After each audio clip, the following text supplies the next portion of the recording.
Porque Silvio Almeida, ministro dos Direitos Humanos e da Cidadania, disse que a descriminalização das drogas poderia ajudar a reduzir o número de presos no país.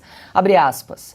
Pautado na experiência de outros países, temos que tratar isso como uma questão de saúde pública, como uma questão que não se resolve por meio do encarceramento, com prisão e com punição, fecha aspas.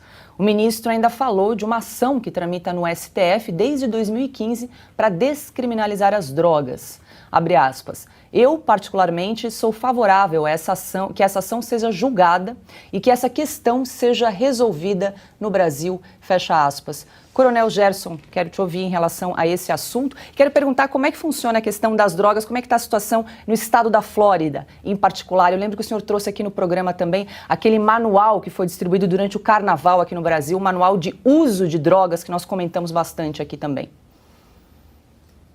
Eu tenho o privilégio de estar nessa situação num estado governado por Ron DeSantis, que é um republicano que não adota essa política pública de liberação das drogas ou de minimizar, né, a questão do encarceramento, particularmente associada ao tráfico de drogas. Porque é uma falácia o que coloca esse ministro quando ele tenta associar o encarceramento ao usuário, quando isso não é verdade no Brasil. O encarceramento ligado às drogas, ele é essencialmente ligado ao tráfico de drogas e às consequências disso. Quando ele fala de descriminalização, de descriminalizar as drogas, ele, na verdade, ele faz um jogo de palavras, porque no Brasil o que é criminalizado realmente é o tráfico de drogas e algumas dessas atividades.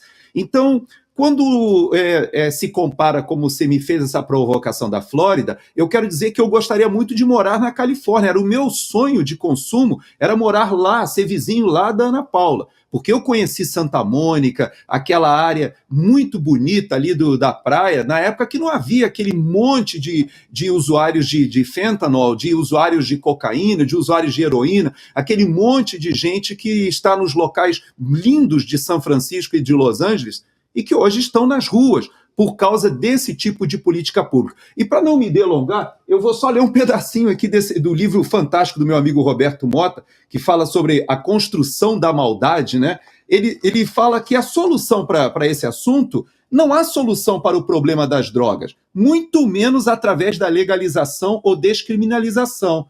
Drogas devem ser tratadas como uma combinação permanente de educação e de repressão. Aproveito e te faço a mesma pergunta, como é que está a situação na Califórnia em relação às drogas. A gente percebe que esse governo tem flertado aí com uma possibilidade de descriminalizar os de drogas aqui no Brasil. Pois é, Paula, e aí eu faço aquela brincadeira, eu venho do futuro, porque aqui na Califórnia foi legalizado o uso da maconha, descriminalizaram, né, o uso, e isso tudo sob a mesma balela aí, né? Outros países, que outros países? Mostrem a experiência, parece a história, né, da pandemia. Especialistas afirmam que o lockdown... Quais especialistas? Então, aqui na Califórnia, desde que descriminalizaram, né, o uso, a coisa piorou muito, muito. Inclusive, tem uma matéria no New York Times, se alguém quiser depois procurar no Google, de como as forças policiais na Califórnia, elas disseram que depois da legalização do uso, há lojinhas que são legalizadas, que pagam impostos, tudo muito bonito no papel. Porém, o contrabando aumentou, porque essas lojinhas bonitinhas em Los Angeles, em Venice, como o coronel disse, é para gente rica. Mas os usuários de drogas que pertencem às comunidades mais pobres, eles alimentam exatamente o mercado paralelo, e isso faz com que o contrabando ele aumente, inclusive, porque, na verdade, quem é que gosta de pagar imposto? Abrir a sua lojinha, pagar imposto para isso aqui? Os impostos na Califórnia aqui são altíssimos. Então, existe uma matéria muito completa no New York Times que fala exatamente como as forças policiais da Califórnia estão travando uma batalha histórica até, inclusive, né, principalmente na fronteira, por causa da legalização. E aqui nos Estados Unidos, nós chamamos, né, o federalismo americano de laboratórios da democracia, ou seja, cada estado passa a sua legislação, o outro estado fica ali de olho, vamos ver o que acontece. E quando a Califórnia passou essa legalização, todo mundo em volta ficou olhando, né, porque já tinha em Connecticut, tinha em mais 2 estados, se eu não me engano, e agora muito desse debate em alguns estados está saindo da pauta pública exatamente pelos resultados a longo prazo devastadores.